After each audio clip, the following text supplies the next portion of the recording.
오늘 아침에 우리에게 주시는 하나님 말씀은 신약성경 마태복음 26장 26절 말씀입니다.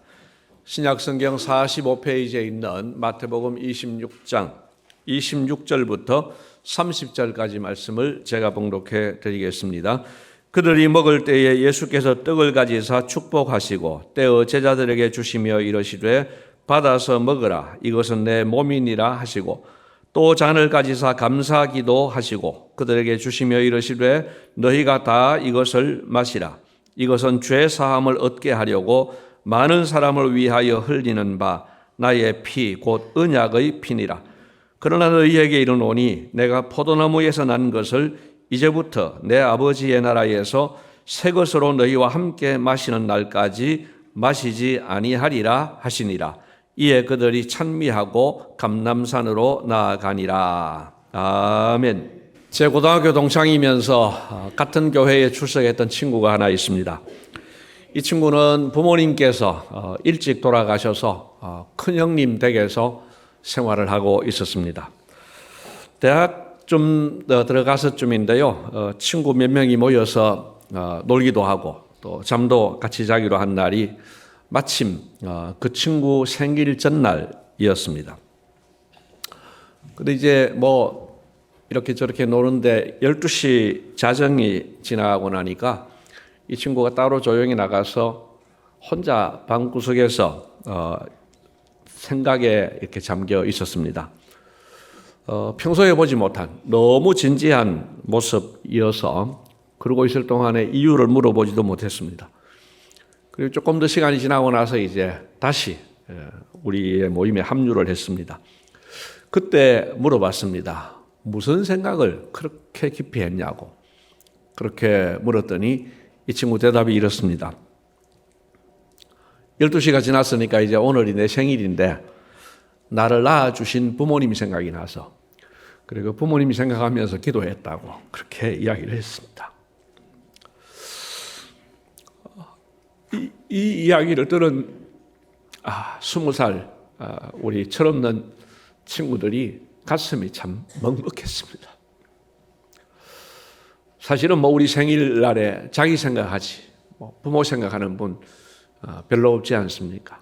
그래서 그런 모습들이 부끄럽기도 했고 또 부모 없이 살아가는 이 친구가 얼마나 참 외로웠을까, 또 얼마나 부모님 생각이 많이 났을까, 이런 생각을 하면서 참 표현하지 못하지만은 가슴이 아주 먹먹했던 그런 잊지 못할 그런 순간이었습니다. 여러분, 사람들은 왜 생일을 이렇게 중요하게 여깁니까? 내 인생, 자기 인생의 출발이기 때문입니다. 오늘까지 살아온 내 인생, 또 앞으로 살아갈 인생의 첫 출발이 생일이기 때문에 그 생일을 참 귀하게 여기고 또 다른 사람의 생일도 그렇게 축하를 해주고 하는 거죠. 결혼기념일도 같은 맥락이겠고요. 또 교회도 설립기념주의를 지키고 이래 합니다. 그것은 그 결혼의 출발 지점이고 또 교회의 출발 지점이기 때문에 그것을 기념하는 거죠. 그런데 오늘 예수님께서는 예수님 당신을 기념하라고 하셨습니다. 나를 기념하라, 예수님을 기념하라고 하셨습니다. 어떤 자리에서 하신 말씀입니까? 최후의 만찬 자리였습니다. 최후의 만찬 때 예수님께서 직접 성찬식을 제정하셨는데 그때 예수님은 나를 기념하라는 말씀을 2번이나 하셨습니다. 우리 교회도 1년에 2-3번씩 이렇게 성찬식을 가지게 되는데 다음 주일에 종려주일에 성찬식을 가지게 됩니다. 여러분, 예수님께서 직접 제정하신 이 성찬식에 참여할 때 우리는 어떤 마음으로 참여해야 되겠습니까? 이번 성찬식뿐만 아니라 우리의 남은 평생에 성찬식에 참여할 때에 이런 마음을 꼭 가지고 주님을 기념하면 좋겠다 하는 말씀을 드립니다. 첫째로는 성찬을 통해 우리는 예수님의 죄 용서를 기억해야 합니다. 때는 예수님께서 잡히시기 전날 저녁 식사 자리였습니다. 전날이라고 하지만 목요일 저녁 식사이고 금요일 새벽에 예수님이 잡히셨기 때문에 예수님이 잡히시기 몇 시간 전이라고 볼 수 있습니다. 예수님께서 육신을 입고 부활하기 전에 이제 식사로서는 이 식사가 마지막 식사이기 때문에 우리는 최후의 만찬이라고 부릅니다. 자, 그날 저녁에 예수님께서 무슨 일을 하셨으며 무슨 말씀을 하셨습니까? 오늘 본문 26절을 보십시오. 그들이 먹을 때에 예수께서 떡을 가지사 축복하시고 떼어 제자들에게 주시며 이르시되, 같이 읽습니다. 받아서 먹어라. 이것은 내 몸이니라 하시고.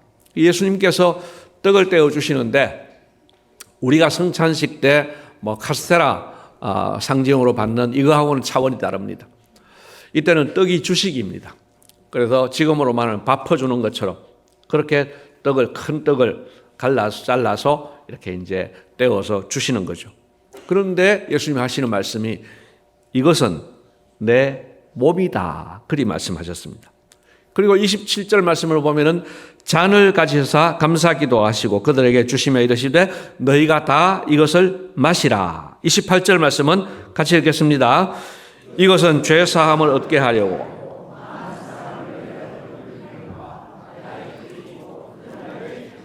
아멘. 이날 예수님께서 나누어 주신 떡과 포도주는 제자들의 죄를 씻어주기 위해서 예수님께서 살찢고 피 흘리신 것을 기념한다는 것입니다. 우리가 다음 주에 참여하는 성찬식도 그런 의미라는 겁니다. 그런데 여기서 눈여겨볼 단어가 하나 있습니다. 28절 마지막 부분을 보시면은 우리가 평소에 집중하지 못한 낯선 말이 있는데요. 언약의 피라는 겁니다. 이것을 같은 말씀인 고린도전서 11장에서 예수님은 표현을 하기를 내 피로 세운 새 언약이라고 하십니다. 언약의 피 혹은 내 피로 세운 새 언약이다 이렇게 표현을 하셨습니다. 이것은 어디로 거슬러 올라가느냐 하면 구약시대 예레미야 선지자에게로 올라갑니다. 예레미야 31장에 기록된 새 언약이라는 말과 관련이 있습니다. 예레미야 31장 32절 말씀을 보시면요, 예수님께서 이 새 언약은 옛날에 맺은 언약과 다르다고 하십니다. 옛 언약은 그러면 뭐냐?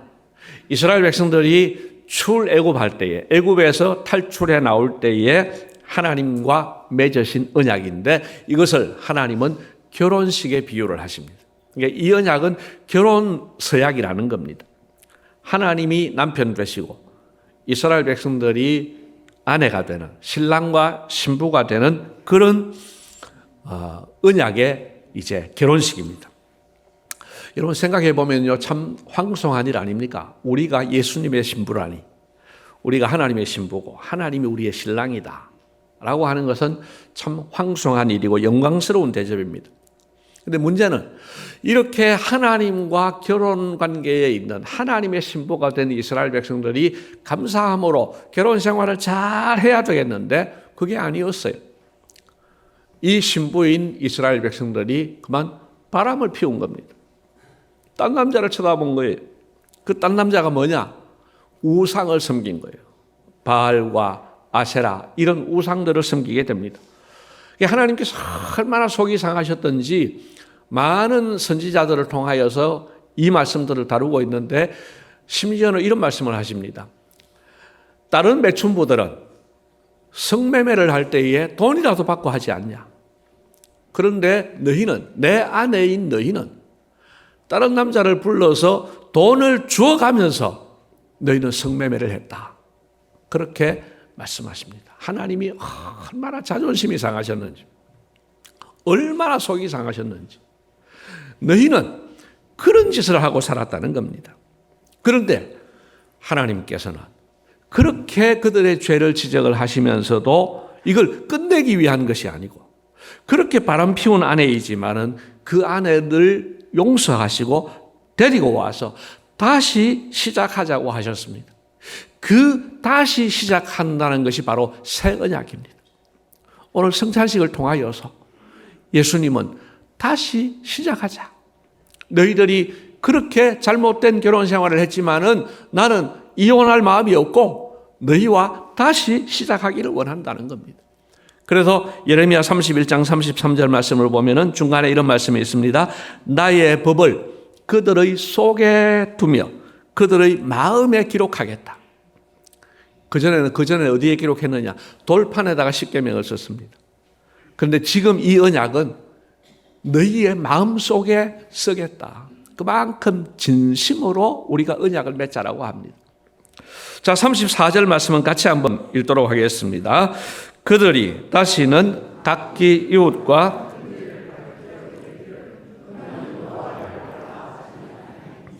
이는 작은 자로부터 큰 자까지 다 나를 알기 때문이라.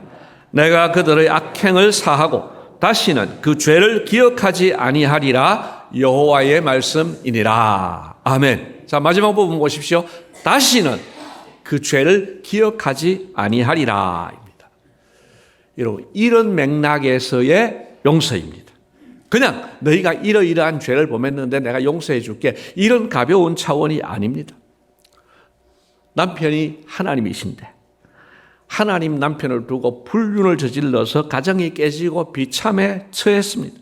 그런데 예수님께서 죽으시고 피 흘리셔서 그 죄를 용서해 주심으로써 다시 하나님의 사랑받는 아내가 되었다는 말씀입니다. 할렐루야. 여러분, 우리에게 이런 은혜를 주셨습니다. 성찬은 그러한 죄사함의 은혜를 기억하고 그 은혜 주신 예수님을 기념해야 된다 하는 말씀입니다.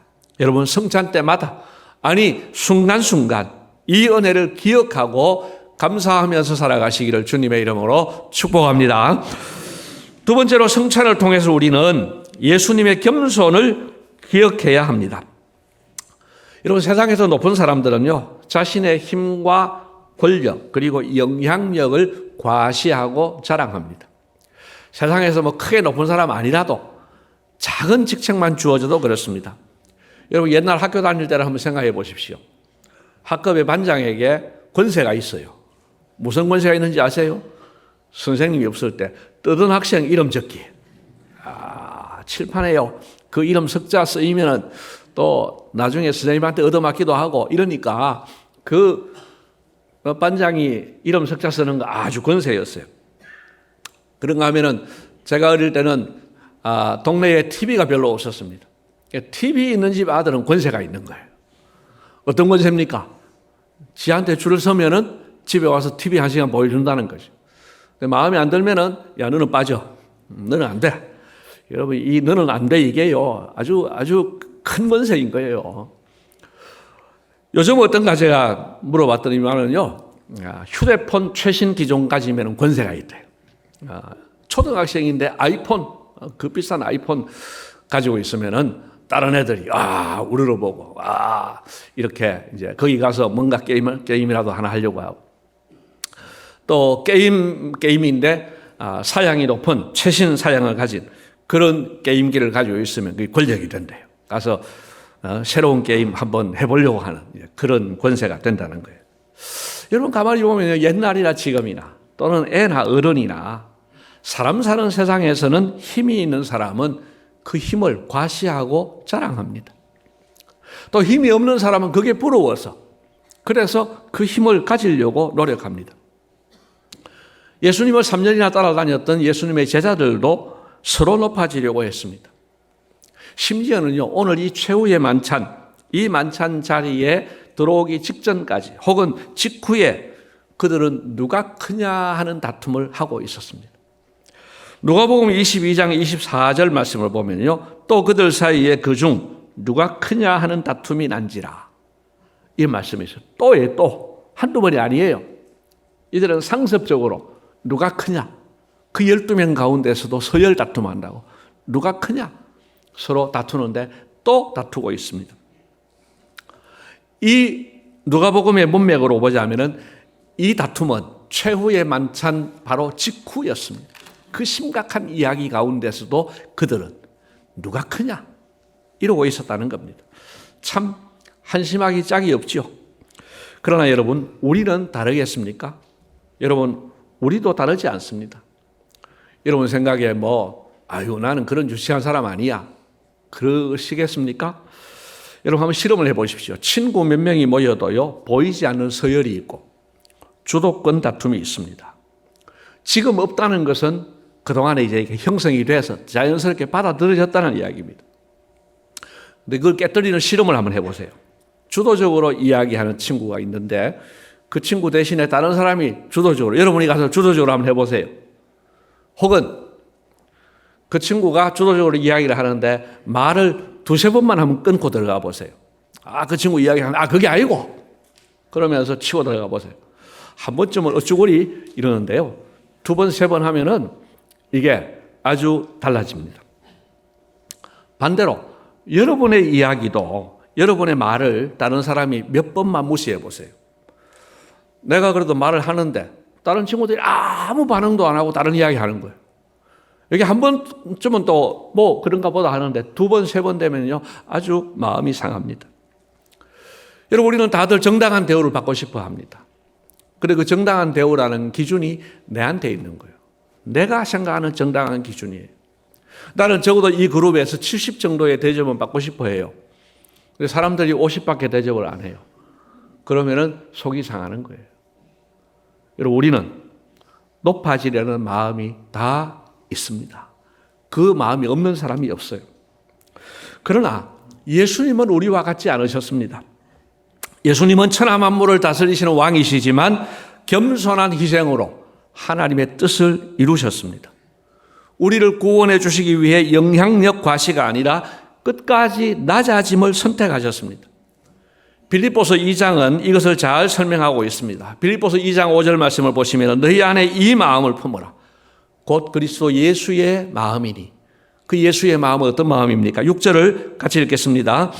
그는 근본 하나님의 본체시나 하나님과 동등됨을 취할 것으로 여기지 아니하시고, 이 말씀 무슨 말씀이냐 하면은 예수님이 하나님이신데 하나님의 권리를 포기하셨다는 거예요, 스스로.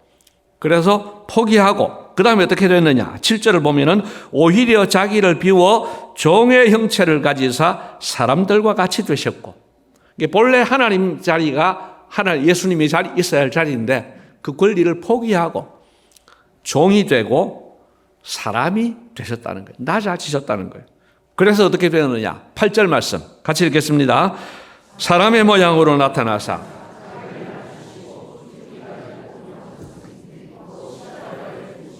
아멘. 당신이 하나님이신데 하나님 아버지께 복종을 하는데 어디까지 복종하느냐 하면 죽기까지 복종하셨다는 거예요. 사람들에게 온갖 수모와 고난을 다 당하셨습니다. 그리고 십자가에서 죽으시기까지, 그러니까 바닥까지 낮아지셨다는 것입니다. 여러분, 이것이 예수님의 겸손입니다. 그리고 성령님께서는 우리에게 이 그리스도 예수의 마음을 품으라고 명령하셨습니다. 사실은 이 말씀은 참 우리가 지키기 어려운 말씀입니다. 왜냐하면 우리의 본성하고 너무 달라요. 우리는 다 높아지려고 하는데 주님께서 우리 보고 예수님처럼 낮아져라, 이렇게 말씀하시기 때문에 이 말씀 지키는 게 너무 힘듭니다. 너무 거리가 멉니다. 그러나 주님께서 우리에게 명령하셨습니다. 그러므로 우리는 성찬을 받을 때마다 이 겸손을 기억하고 닮아가려고 노력해야 된다, 이 말씀입니다. 우리 모두 성찬을 받을 때마다 혹은 또 우리의 삶 속에서 예수님을 닮은 겸손의 사람 되시기를 주님의 이름으로 축복합니다. 어렵지만 포기하지 말고 그 방향성을 가지고 우리는 겸손의 방향으로 나아가야 합니다. 마지막 세 번째로, 성찬을 통해 우리는 하늘 잔치를 기대해야 합니다. 여러분, 오늘 본문 29절 말씀을 다시 한번 보십시오. 29절 말씀 같이 읽습니다.